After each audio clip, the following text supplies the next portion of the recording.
pelvis ósea y pelvimetría. Y estuvimos señalando que la pelvis ósea se divide en pelvis mayor o falsa, pelvis verdadera o menor o verdadera.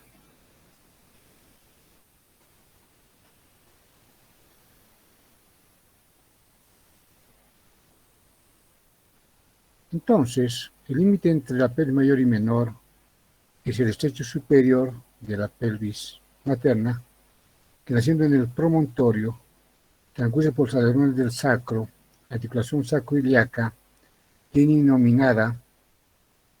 Aquí encontramos la eminencia hiropectínea, la rama transversa del pubis y la simple del pubis. Ese es el estrecho superior de la pelvis materna. Lo que se encuentra por encima será la pelvis mayor, lo que está por debajo será la pelvis menor. Y entonces saben ustedes que está constituido por dos huesos coxales, que son pares, llamados también ilíacos, el sacro y finalmente el coxis. La pelvis mayor es una pelvis no obstétrica, lo que significa que no tiene ninguna utilidad en obstetricia, porque es también una pelvis falsa, y está limitada de atrás hacia adelante por la columna lumbar, las partes laterales de los huesos coxales, que están unidas en el pubis, y además la pelvis mayor está abierta hacia adelante porque no está cubierta por ningún tejido óseo, sino todos los planos musculoaponeuróticos. En tanto que la pelvis menor, esta sí es la que tiene utilidad obstétrica, por eso es que se denomina también verdadera, es un canal que tiene como entrada el estrecho superior de la pelvis materna y como salida el estrecho inferior de la pelvis materna. Entre el estrecho superior y el estrecho inferior se encuentra la excavación pélvica o pelviana. El estrecho superior, un anillo óseo completo, donde se desarrolla el primer tiempo del trabajo de parto. Cuando hablamos de trabajo de parto, vamos a comentar que el primer tiempo del periodo de expulsión del feto corresponde a la acomodación del polo fetal al estrecho superior de la pelvis materna, ya sea polo cefálico o polo podálico. Y entonces también dentro de un momento vamos a hablar de los planos de Hodge, estamos mencionando planos de Hodge para que se vaya comprendiendo de qué estamos hablando. Este estrecho superior se ha constituido de la parte posterior hacia la parte anterior, como hemos mencionado hace un momento, por el promontorio, el borde anterior de los alerones del sacro, la línea nominada, y claro, acá tenemos la articulación sacroiliaca, la línea nominada,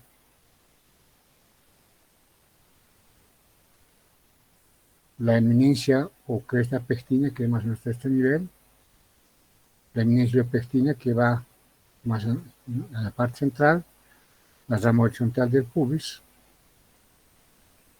y el borde superior del pubis. Entonces, el estrecho superior de la pelvis materna tiene diámetros anteroposteriores. Los diámetros anteroposteriores siempre nacen del promontorio. Y del promontorio se dirigen al pubis. El promonto suprapúbico es este, que naciendo del promontorio termina en el borde superior de la sien del pubis.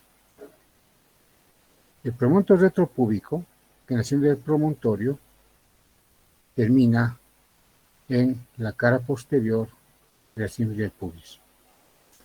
Y el promonto subpúbico, que naciendo del promontorio, termina en el borde inferior de la sien del pubis. El promonto suprapúbico, que es este, mide 11 centímetros. El promontorio retropúbico, también llamado conjugado vera obstétrico útil, mide 10.5. ¿Y por qué el promontorio retropúbico medirá menos que el suprapúbico? Porque recordarán ustedes que en la cara posterior de la del pubis se encuentra una eminencia. El promontorio subpúbico es el más largo, ¿no? Y es el que vamos a poder valorar cuando se hace el tacto vaginal y cuando se puede, obviamente, medir la longitud de este diámetro promontorio subpúbico. A este promontorio suprapúbico se denomina conjugado anatómico, a este conjugado vera y a este conjugado diagonal. ¿Sí? Anatómico, el superior, vera, el retropúbico, y diagonal, el inferior. Diámetros transversos del estrecho superior. Transcurren a lo ancho de la excavación pélvica. Algunos diámetros son equidistantes y otros están más cerca del pubis o del promontorio. Transverso anatómico, que mide 13.5 centímetros, prácticamente está más cerca al promontorio. Transverso anterior, que mide 12 centímetros, está más cerca al pubis. Y el transverso útil, que mide 13 centímetros, se encuentra en un punto equidistante, justo a la mitad entre el pubis y el sacro, lo que permite que este diámetro transverso útil sea el más conveniente y es el que se utiliza por la presentación, o sea, por el polo fetal en el momento en que va descendiendo por el canal del parto. Sigamos. Diámetros del estrecho superior en cuanto se refiere a diámetros diagonales. Ya hemos hablado de los diámetros anteroposteriores, transversos, ahora hablemos de los diagonales. Oblicuos, que van de la eminencia iliopectínea a la articulación sacroiliaca.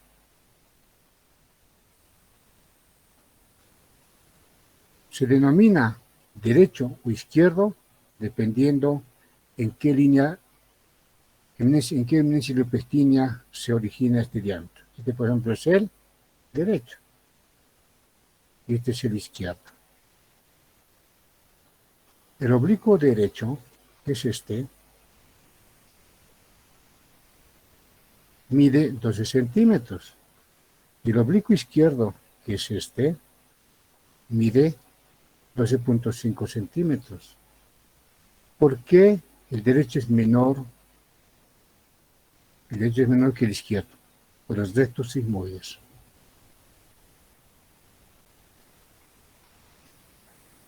Hablemos ahora del estrecho inferior. Ya hemos hablado del estrecho superior, diámetros anteroposteriores, transversos y oblicuos. Hablemos del estrecho inferior. Tiene forma oval, como están viendo, y sus diámetros son predominantemente anteroposteriores. ¿Sí? Y está representado no solo por partes óseas, sino también tiene elementos musculoligamentosos y de la parte anterior a la parte posterior está constituido por el borde inferior de la del pubis y su rama descendente, la rama ascendente y tuberosidad del isquion, es importante tomar en cuenta esto, el isquion, a ambos lados obviamente, el borde inferior del ligamento sacrociático, que no lo tenemos acá, y una línea que pase por el borde del coxis no retropulsado. Ven ustedes el vértice del coxis a este nivel, en su posición normal. Cuando el feto está descendiendo por el canal del parto, este vértice del coxis debe ir hacia la parte posterior para permitir el descenso del feto. Diámetros anteroposteriores del estrecho inferior. Subcoxis subpubiano, 9 centímetros, que va del vértice del coxis, que no está retropulsado, al borde inferior del pubis. El sacro subpubiano,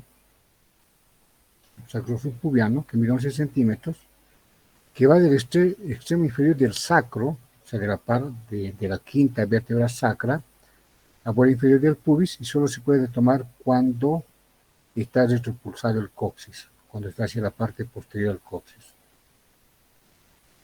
Y el diámetro transverso, el biisquiático, que va de una tuberosidad isquiática a la otra, que mide 11 centímetros. Subcoxis subpubiano 9 centímetros, subsacro subpubiano 11 y el biisquiático 11 centímetros.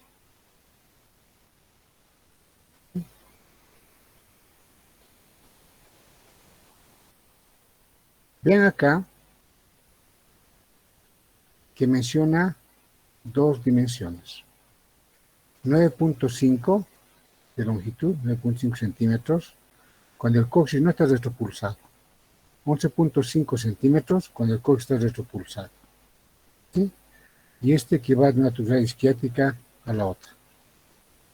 ¿Alguna pregunta? ¿Hasta ahí alguna duda? No, doctor.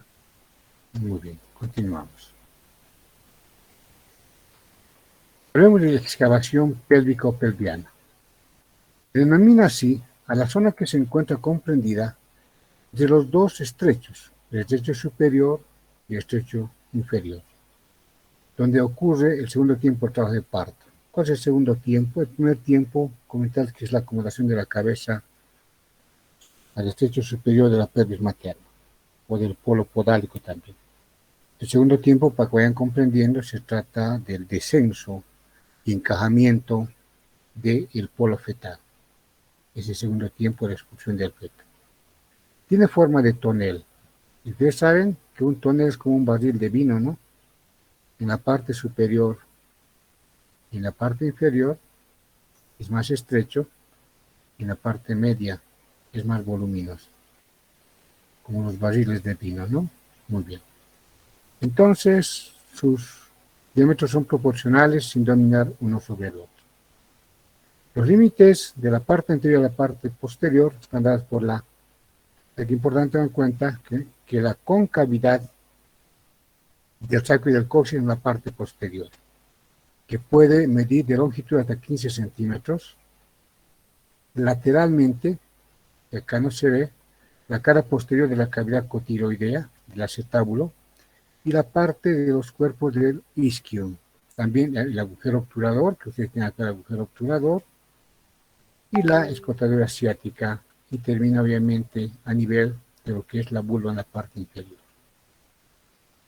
Y entonces, aprovechando esta imagen, cuando hablamos de tipos de pelvis, hablamos del arco subpúbico, que en la pelvis ginecoide tiene 90 grados más o menos, en la pelvis androide es mucho más cerrado, más reducido el ángulo, en la antropoide es un arco subpúbico intermedio entre la ginecoide y la androide, y en la platipeloide, pues este ángulo subpúbico es mayor inclusive que la ginecoide. Diámetro anteroposterior. Veamos, hemos hablado de pelvimetría interna, de la parte interna de la cavidad de la pelvis ósea. Hablemos de pelvimetría externa, que habitualmente ya casi no se realiza, porque con la pelvigrafía esto ha cambiado mucho, pero es importante que sepan que hay un diámetro anteroposterior, llamado de Baudeloc, que mide 20 centímetros, que va de la pubis espinosa de la quinta vértebra lumbar hacia la cerviz del pubis.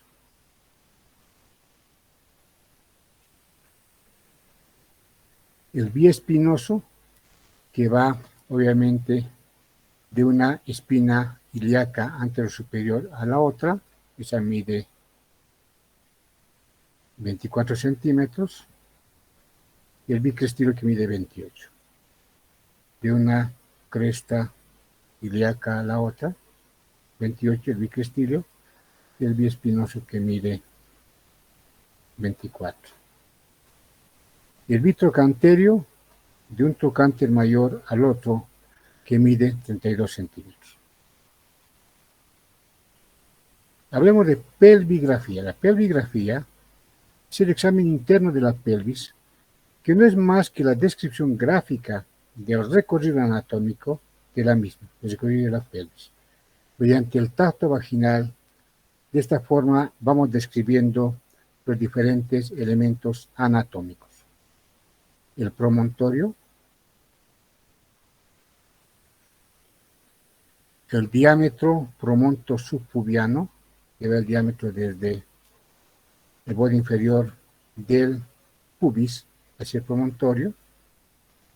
La excavación sacra, vamos evaluando cómo está esta cara anterior del sacro, si es cóncava, si es plana. Las espinas ciáticas, que corresponde al estrecho medio de pinar. Se pueden palpar las espinas ciáticas si son romas prominentes.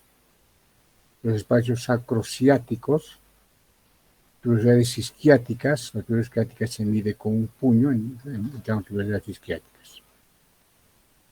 Y obviamente es importante tomar en cuenta este diámetro bi-isquiático. Muy bien, hablemos de planos de Hodge. Los planos de Hodge nos van a permitir determinar cómo el feto va descendiendo por el canal del parto. Primer plano, va del promontorio al borde superior del pubis. Segundo plano, del cuerpo de la segunda vértebra sacra al borde inferior del pubis. Tercer plano, la unión entre la cuarta y quinta vértebra sacra, línea paralela a la del segundo plano que pasa por las espinas ciáticas. Y el cuarto plano, que nace en el vértice del coxis, una línea paralela a la del tercer plano que va hacia el piso pélvico. ¿Alguna pregunta? ¿Alguna duda?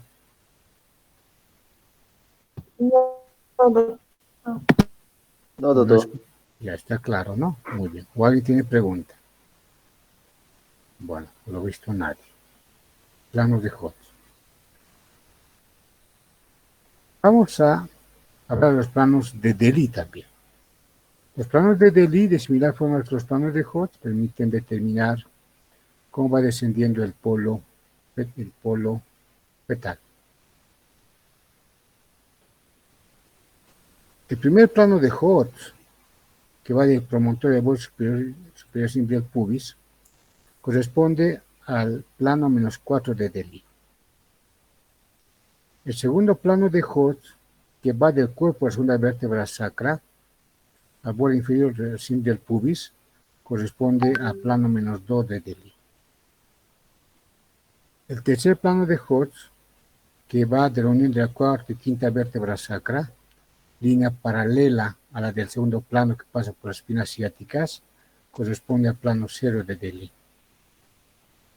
Y el cuarto plano de Hodge, que va del vértice del coxis, línea paralela a la del tercer plano hacia el piso pélvico, corresponde al +3 de Delis. Y claro, entre el 0 y el -2 estará el -1, entre el -2 y el -4 estará el -3. ¿Y qué es menos o más? Centímetros. Centímetros.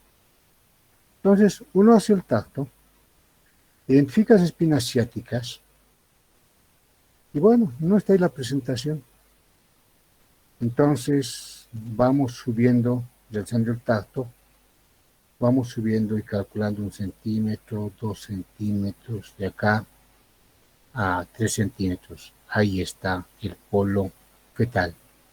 Entonces, el feto se encuentra en el plano -3 de Delis, o -4 de Delis, o -2 de Delis, o 0 de Delis, o primer plano de Hodge, o segundo plano de Hodge, tercer plano de Hodge. ¿Se entiende? Sí, doctor. Claro, comprenderán ustedes inicialmente el polo fetal. Cuando hablo de polo fetal me refiero ya sea a la cabeza o a las nalgas.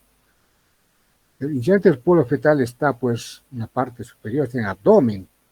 En la medida en que empieza el trabajo de parto y el feto tiene que ir descendiendo para ser expulsado, pues uno determina, por ejemplo, uno dice, a ver, el polo fetal no aparece, plano, primer plano de Hodge está en la estratosfera esta cabeza, tal vez no va a descender, tal vez hay una desproporción entre la pelvis y el polo fetal, por ejemplo. Entonces, nos permite determinar y hacer un pronóstico, por ejemplo, de cómo va descendiendo el feto por el canal del parto. Además, en el momento en que ya la dilatación y el borramiento del cuello uterino ha completado y corresponde que el feto ya sea expulsado a través del pujo de la paciente, debemos ver cómo paulatinamente va descendiendo mientras la paciente va pujando y nos vamos guiando con los planos de Hodge o planos de Delhi. Ahora sí, preguntas. Doutor, Adelante. a quantos centímetros vamos ter em conta em exame de toque na cabeça do feto? Dependiendo en qué momento, ¿no? Por ejemplo, en el embarazo, cuando todavía no hay trabajo de parto, puede estar, obviamente, primer plano de Hodge, Sim, estar doutor. arriba, que todavía no haya encajado, pero cuando ya presenta en trabajo de parto, va dilatando el cuello uterino, todo eso, se supone que el polo del feto, es el polo cefálico podálico, ya tiene que acomodar. Por ejemplo, el primer tiempo de la expulsión del feto corresponde a la acomodación de el polo fetal al estrecho superior de la pelvis materna. Y eso corresponde al primer plano de Hodge. ¿Por qué? Porque el primer plano de Hodge va del promontorio al borde superior sin del pubis y recordemos que ese mismo diámetro, ese mismo plano corresponde al estrecho superior. Entonces, el estrecho superior, ustedes saben que va desde el promontorio al borde superior sin del pubis por la línea nominada, todo aquello. Entonces, es de esperar que cuando ya el embarazo llega a término, vaya de la semana 37, el polo fetal ya pues prácticamente esté en primer plano, a veces en segundo plano, porque ya se está acomodando, ¿no? Ya espera, ya solo falta que vaya dilatando el cuello, vaya borrando para posteriormente ser expulsado. Entonces, cuando hablemos de maniobras de Leopold, vamos a ver también, vamos a relacionar maniobras de Leopold con lo que es los planos de Hodge y planos de Delhi para poder, obviamente, señalar. Si todavía en el abdomen yo palpo que la cabeza está móvil, se supone que todavía no está ingresando al canal del parto, ¿no? No está ingresando a la pelvis, pero si ya veo que esta cabeza está fija y ya obviamente la cabeza, el polo cefálico está acomodándose hacia la pelvis, cuando hago el tacto digo, con razón. O puede suceder también que la paciente en la semana 38 de embarazo tenga 33 centímetros de la altura uterina. En la semana 38, en la semana 40 llegó a término pues, de tener 33, está con 31. Me dice, ¿pero qué pasó? ¿Disminuyó la altura uterina? Sí, ¿por qué? Porque el feto ya está encajando, ya está descendiendo, se está acomodando ya. Entonces vamos relacionando con un tacto vaginal y determinamos en qué plano está el polo fetal. ¿Alguna otra pregunta? ¿Nada más? Muy bien. Esta es una pelvis femenina.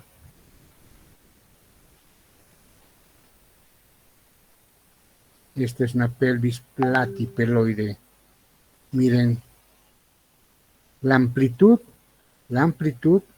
de color rojo del arco subpúbico. Es más de 90 grados esto. Pero como ven, es una pelvis muy, muy plana. ¿Sí?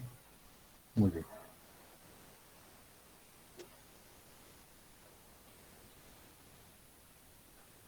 Un momento, verifico asistencia y seguir con el siguiente tema, ¿ya?